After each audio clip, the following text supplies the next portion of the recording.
At that news conference as Aaron Coogan is learning more about the victims. We want to get right to Leanna. And Leanna, you asked some tough questions during that news conference, but this was a stunner. Yeah, Dan, Patrice, a major development out of Providence tonight as investigators say new evidence has changed the direction of the case, prompting the release of the person of interest. The focus now is on obviously finding that suspect and any more additional footage. Now, investigators say surveillance video that was released last night remains their strongest visual lead in this case. Police confirmed the person seen in that video is still the person they're looking for, but acknowledge there is very limited usable footage from inside the Brown building itself. Authorities say dozens of cameras have already been reviewed, but so far none have produced any actionable evidence. Chief Perez confirmed it was a tip that led to the detention and now release of a person of interest. Providence Police Chief Oscar Perez addressing concerns about that decision. I want to make sure that we all understand that this was a very complex investigation, and it still is. So in the sense, we followed on a lead, and we followed on the specific lead, but we were able to examine every single evidence that led us to this individual. And at that point, that's how investigations work. Investigations will tell us whether something is valid or not, whether something needs to be ruled out. It's not a mistake. It's just how investigations work. And our responsibility is to make sure that we conduct the proper investigations. When I saw you all earlier. Now, Patrice, you mentioned it at the top of the show, Mayor Smiley confirming that he will not be moving forward with another shelter in place, citing no new credible threats. However, he did say that there would be increased police presence both on the Brown University campus and the surrounding area. Live in Providence, Leanna Falk, NBC 10 News, Night Team. As Abby mentioned, that person of interest in custody, Major David Payton from Providence Police telling me, confirming that that person was taken into custody at a hotel in Coventry, the Hampton Inn at center of New England, around 3:45 this morning. ABC News reporting from sources the person was found with 2 guns. Again, they're calling him a person of interest at this point. Careful not to use the word suspect as the investigation continues and they continue to gather evidence and work with prosecutors. Stay with NBC 10 for the newest information, the latest throughout the day here on NBC 10 and of course on turnto10.com. First video that we're showing you. This is the individual walking. It's on the sidewalk of Benevolent.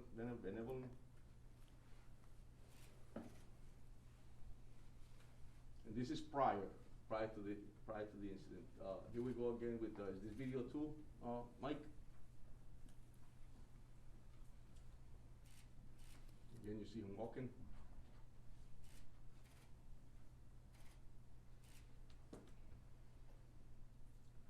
Move on to the third video.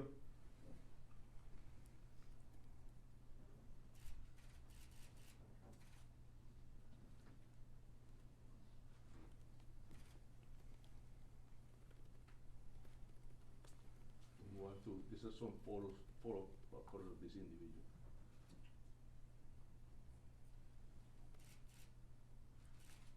And they will all be time-stamped.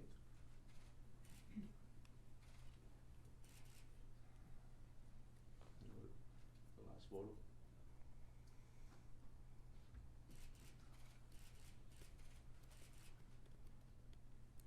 Thank you. So we'll be providing this as well, and I ask you all to please make sure you put them up, and then anybody in the public that has any info about this individual, we ask that you call our tip line, and we'll also have the numbers in the website listed. Mayor? Thank you. Right now, security ramped up around the world for Hanukkah events after a deadly terrorist attack during a celebration on the holiday in Australia. Meantime, here at home, police now say they had the wrong guy when they arrested a person of interest in a deadly shooting at Brown University. Investigators say the suspect's weapon had a unique characteristic, and witnesses say the killer shouted something before busting in a final exam review session. Joining in this morning and to discuss this is retired FBI Special Agent in Charge and former head of the Chicago PD, Jody Weiss. Jody, good morning to you. Thanks for joining us. Officials, at Brown University have been very cagey, as we know. And now, there's concerns about what we're seeing and hearing, given that there's a killer out there somewhere, and they've already released this person of interest. What do you make of the investigation so far? Yeah, I think the threat is very real. They've got to be a bit nervous after claiming that we have the person And then all of a sudden that doesn't pan out. But you do have to understand, Jan, that these situations are very fluid. There'll be leads will come in, they'll be investigated, some will flesh out, some might lead to more investigation. But I think on this time it would be helpful if authorities would not release how they caught the person based on geofencing and cell data. So we just got to slow it down a little bit and wait for the facts to really come in. But they got to catch this guy. This is a major threat. Brown University is called Surveillance U for a reason because they have some 800 cameras watching students all over campus all the time. Yet they release this video of someone from behind walking out of an academic building. And they still believe this is the guy, but they can't trace where he went. Do you find this a bit odd that they're not showing better video than just someone walking and the back profile of this person? Yeah, I think we get greedy for information right away. We have to keep in mind there were 9 survivors to this attack, maybe more people in the room. I'm sure they have eyewitness identification that will help give to that description, but it's always a balance, Jan. If you put out too much information, you're going to be tipping off this subject or also perhaps compromising the investigation. So it's kind of a decision all the time how much to release. But if this is their guy, with all the cameras around that university, and I checked, I think there's over 800. It works out to be 1 camera for every 9 undergrads. So with all the cameras in that area, I've got to believe, fingers crossed, that they picked him up going away. And also gait analysis has been very useful. Take me, for example. I've got some deterioration in my right knee. My right leg is effectively shorter than my left. So every time I walk, there's a little bit of a limp. So you could pick me out from a crowd very easy. So I'm sure they're looking really hard for this guy. And I think there's more things that they have not shared with us right now. I think you made a good point, though. There are still eyewitnesses who saw this person, but also who heard him. And there is some speculation online that what he shouted was Allahu Akbar before he opened fire. Why aren't they releasing more information about this, do you think? Well, I think part of it is because I don't think any of the eyewitnesses have actually come forward, or at least it's been released that he said that. They said he said something indiscernible. Now, there's been reports that it was Allah Akbar. We just don't know yet. You could speculate, say we want to keep it out of that political realm. We don't want to say it could be terrorism. But we don't know the motive yet, Jan. Until they get more information, we don't know what this was. So you just kind of have to sit back and not speculate, but wait for the facts to come in. Did you find it odd they initially said from the bounce it was some suspect in his 30s? Yeah, I mean, especially when they haven't released any photos. And I heard that the individual was wearing a mask. So I'm not sure how that came about, which leads me to believe there's additional information out there they're not sharing because they don't want to tip off the individual or compromise the investigation. Yeah, but I don't see how you make a call of someone in their 30s with the limited information that we've been shared with so far. Some law enforcement say you can't ignore the terrorist attack on Bondi Beach in Australia during the first night of Hanukkah is perhaps part of a larger operation by Islamic extremists. What's your thoughts on this? Yeah, I mean, I've never seen such global anti-Semitism as we're seeing today in my lifetime. It's remarkable. And I think authorities have to always be aware. Could this be part of a large organization? One of the first things they're going to be doing that they've looked all through the digital footprints of these 2 individuals and see, is there any connection to a large organization? But right now, Jewish facilities and organizations have to be so on alert. An organization that I've worked with before, Secure Community Network, private organization funded and found by the Jewish community, but they are fantastic at getting information out, partnering with law enforcement, and they've disseminated numerous security measures to put in place right now to keep all of the Jewish facilities safe. So it's a team effort on this one because, like I've said, I've never seen anti-Semitism today like in the past. It's outrageous. It's outrageous. It is despicable. It's outrageous. And I got to ask you, in Australia, there is reports that these shooters were able to actually empty and reload their magazine. So there was some 20 minutes, perhaps, given some calculations, before police were able to even take them down and stop this. I mean, it was almost like they couldn't handle a crisis there. What did you make of this that happened in Australia? Yeah, well, first off, the thing with Australia is the public has basically been disarmed. And you're always going to have that lag time. How far away was the nearest police station to this event? Was there any security in place? It didn't seem like it, but 20 minutes is outrageous. If you get a report of an active shooter, 20 minutes, that's just unacceptable. They can reload shotguns. Thank God for that hero that attacked that individual. What an amazing man he was. Unbelievable. But yeah, Jan, 20 minutes is just unacceptable. I think that goes to Netanyahu's position. The Australian government was not prepared for this. It goes to your point, too. It is a country that has disarmed its residents as well. So police aren't used to seeing something like this. All right. Retired FBI Special Agent in Charge and former head of the Chicago PD, Jody Weiss. Always great to have you, sir. Thanks for joining us this morning. You too, Jan. Merry Christmas. You too. President, with all due respect, 6 hours after the shooting, and you said you don't know what was going on in that classroom? How does that happen? Were they taking an exam? Were they meeting for a club? I don't know. I don't know. 6 hours later, and you're the president, and you don't know? I do not know. Well, that's kind of concerning. Yeah, some alarming answers from officials in the investigation there at Brown University, and the manhunt right now continuing for the killer who is still out there. Overnight, police did release a person of interest saying they had the wrong guy as the FBI now opens up tip lines.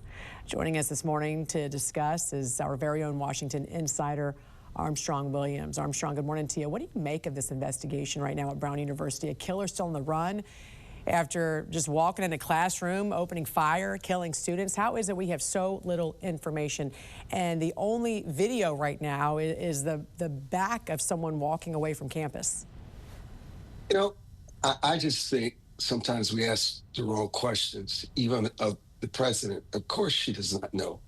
If someone wants to kill you, we can get it right 1,000 times. They need to get it right once. The bottom line is, once you, and we've had these conversations, you begin to see this unfolding. Someone, just like what we saw in Australia, has attacked this person from whatever angle they can and take that gun away and do whatever is necessary. Rhode Island has the strictest gun laws in America, the strictest. And yet, you cannot keep guns out of the hands of people that want to kill. The bottom line, law enforcement as well as university officials, they're also vulnerable. Say whatever you want to say. The bottom line is that people in real time, when you see something like this happen, and people should have the ability to protect themselves. If you're responsible, if you have the training, you should have the right to carry a firearm that at least give you a chance to stop the rampage and destruction before kids are killed like animals by these savages. It's just that simple. Yeah, it is. Speaking of which, you're talking about strict gun laws there in Rhode Island. Australia has some of the strictest in the world. Residents were mortified and disgusted at the police response to this terrorist attack where the gunman opened fire, and it was as if police didn't know what to do. I want to show you one post here on X of a resident. It states, nobody fired back, nothing, like they are frozen. 20 minutes, the guy changed magazines. This is the problem with an anti-firearm culture. You don't just disarm the citizenry, you weaken the police. Now it's the Muslims who are trained with firearms and not your fellow countrymen. Big problem, Australia. Fix it. You know, what's your thoughts even here in Australia? And what he is saying here is that you actually weaken the police when you do this as well. They're afraid. In fact, sometimes more afraid than everyday citizens. They're weak.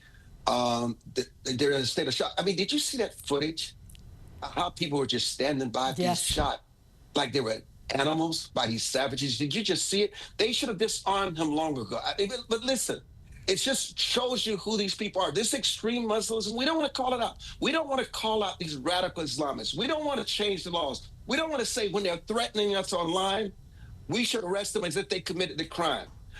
We go through this process, and then when you dehumanize them, go up, do a background story, turn it into a Netflix series, turn it into a documentary, and we feel sorry for them. But never about the victims. We're a culture where we don't give time to victims who suffer through this. We elevate these thugs, these savages, to heroic standards. Look at Louis Mangione. He said in the courtroom this last week, they're actually here rooting a mass murderer. Yeah. Wow. This is what he said in the courtroom. This is our culture now. This is what we celebrate. And it's insane. People need to understand, if you don't take your life in your own hands in your community, you will be slaughtered like animals. Given what we saw with our own National Guardsmen attacked, how concerned, Armstrong, should we be here at home with what the FBI says are thousands of suspected terrorists who have been allowed in our country during the Biden administration? They believe they can change the American way of life. They can place us in fear. These are targeted. Many of them are organized, whether it's the National Guard, whether it's Australia, whether what we saw at Rhode Island, they all have the same agenda. Slaughter people, show that they have no value, and watch law enforcement do nothing. Now, Donald Trump, give him credit. He's cracked down on crime. He's put out the National Guard. And we criticize this when we're trying to stop down on this crime. We criticize it and push back on it. No wonder they believe there's no accountability and responsibility. Of that person of interest late last night led to renewed anxiety and criticism, too. Yeah, the I-Team's Brian Crandall is here with new details on what led investigators to that person and why they ultimately let him go, Brian. Well, Emily Patrice, on a national level, some critics of the Trump administration have blamed the FBI for what they say is hyping up taking that person into custody. Rhode Island's Attorney General has said there was evidence to do so. Now we know what that evidence was. Trying to get on the scent of the real killer who opened fire in a classroom at Brown's engineering building Saturday. Police officers and federal agents were all over the east side of Providence today, going door to door as they spot cameras they hope could provide a better image of the suspect. Searching a dumpster for possible evidence just down the street from the shooting and along the path the gunman is believed to have walked. While it looks like a renewed focus on finding clues, authorities claim they never stopped while they had a person of interest in custody. The wrong person, we came to find out late last night. That man was detained early Sunday morning at a hotel in Coventry, about a 20-minute drive from Providence. So what led investigators to him? I've learned from source information Providence police were contacted by another local police department that denied the man a gun permit a couple months ago. I'm told the person is a Brown student who had been staying at the hotel for a while. And I'm told investigators found 2 guns in their search of the room.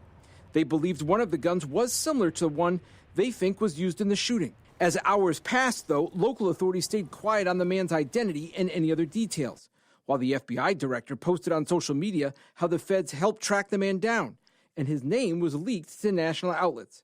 But then ballistic and other testing came back. The gun from the hotel was not a match for the one used in the shooting. He has been cleared. He is not a person of interest any longer. The investigation is now focused in another direction. But I want to clarify something the chief said. That doesn't mean that while part of the team was focused on him, other leads weren't being followed up on. And while that person was released, my local sources say the evidence was worth following up on, even if it did turn out to be a dead end. The Attorney General there, though, was critical of that person's name being leaked to national media yesterday. I'm Brian Crandall, NBC 10 News. Right now, the Brown University murderer is still on the run as police release chilling new videos of the suspect casing the building hours before he entered and opened fire, killing 2 students and injuring 9 others. Joining us this morning to discuss is retired FBI Special Agent in Charge and former head of the Chicago PD, Jody Weiss. Good morning to you, sir.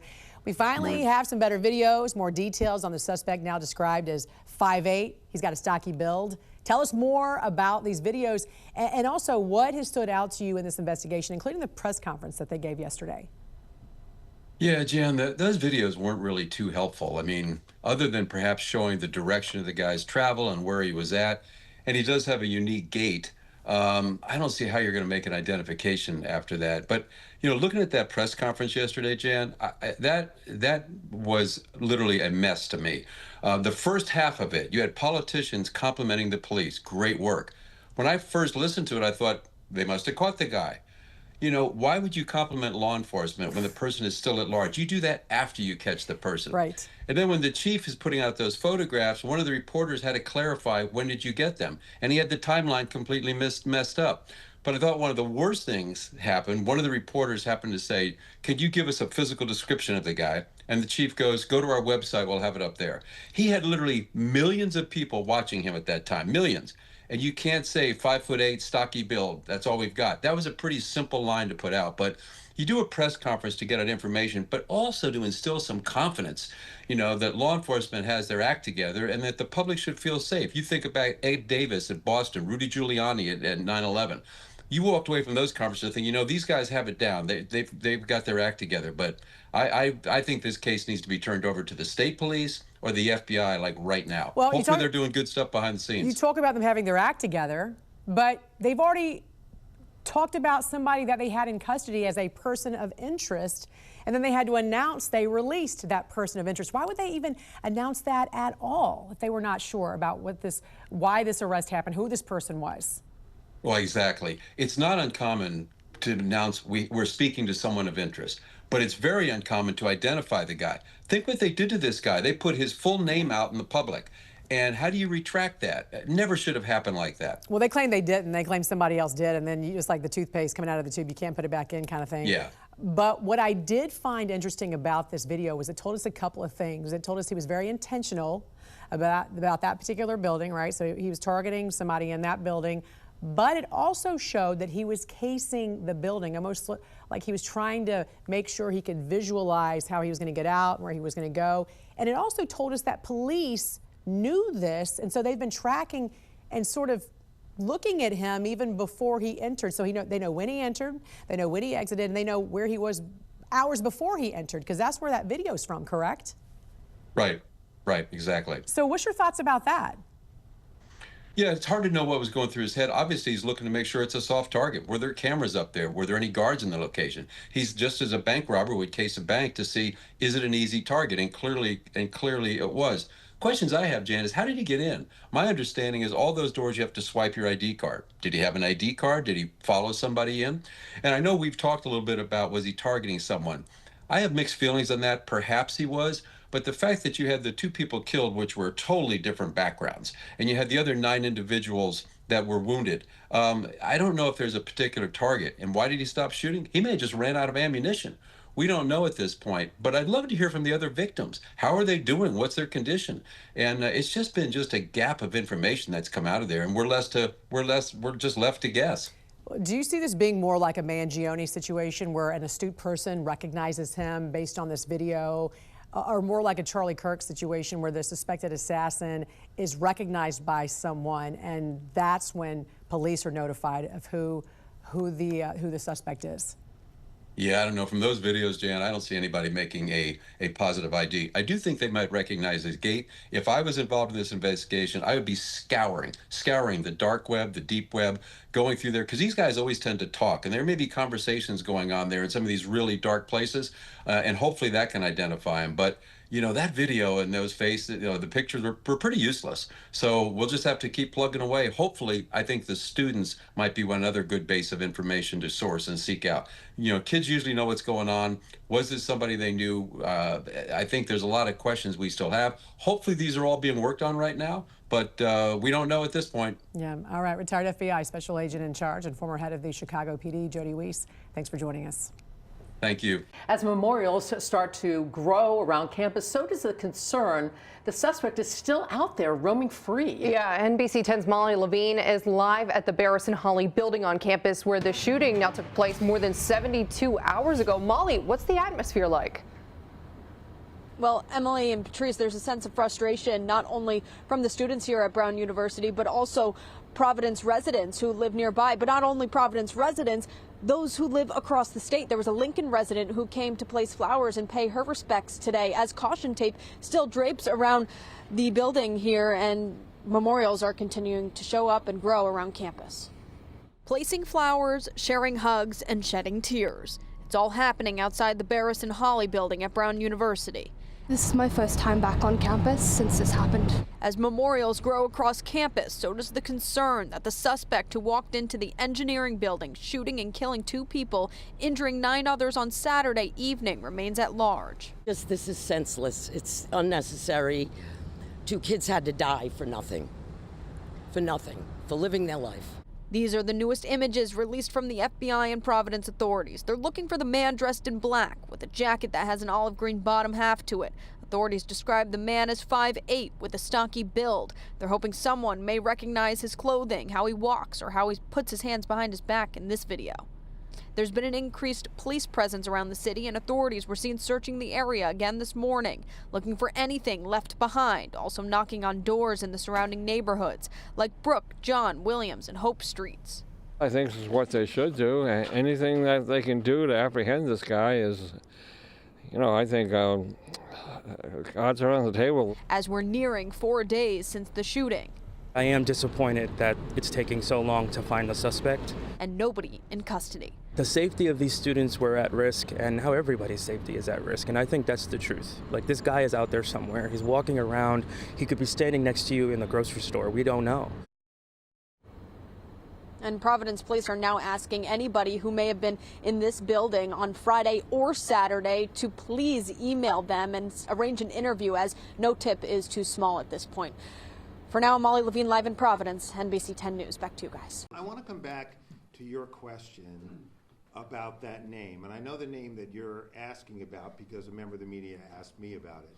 I am familiar with it. I wasn't familiar with it when the media member asked me about it. I think it was either CBS or NBC. I asked my team about it, and I think this is an area where caution is really necessary. There are lots of reasons why a page might be taken down, particularly if there's chatter out there about, to your question, Amanda, about words that were spoken. It's easy to jump from someone saying words that were spoken to what those words are, to a particular name that reflects a motive targeting a particular person. That's a really dangerous road to go down. Really dangerous. If that name meant anything to this investigation, we would be out looking for that person. We would let you know we were looking for that person. You know, again, I think it's just a really dangerous road to go down. I know that in today's age, there are lots of things that people read into things. It's just a dangerous thing to do. And I would leave it to us to identify persons of interest and let us run them down. What the public can do for us today is help us figure out who this guy is. And we hope to have more information out that will help you do that, help us do that. You have a follow-up here. I do. Yeah. Very quickly. It was further to my colleague's question, but you have answered most of it. But just in regards to the rumors that are circulating as well about the motive here, do you have any information regarding the rumors that a particular professor was being targeted? Yeah, there's no information that the investigative team has about motive. Zero. There's nothing about, even if taking at face value what one or two witnesses may have said about what something was said, okay, and there are many witnesses that say nothing was said, there's nothing about what we know was perhaps said that indicates any kind of motive that is related at all to ethnicity or political outlook or culture. There's nothing at all that we know right now about that. And I think that is a dangerous road to go down, particularly in today's environment. A major development and hopefully a major break in the case. And my colleague, Leanna Falk, is just across town at the Public Safety Building. And Leanna, you had a chance to go through this video piece by piece. Yeah, Dan, and this video is giving investigators new urgency and new angles as far as where the suspect or this person of interest is and what they might be looking like. Now, they say that what this person or how they move could matter just as much as what they look like.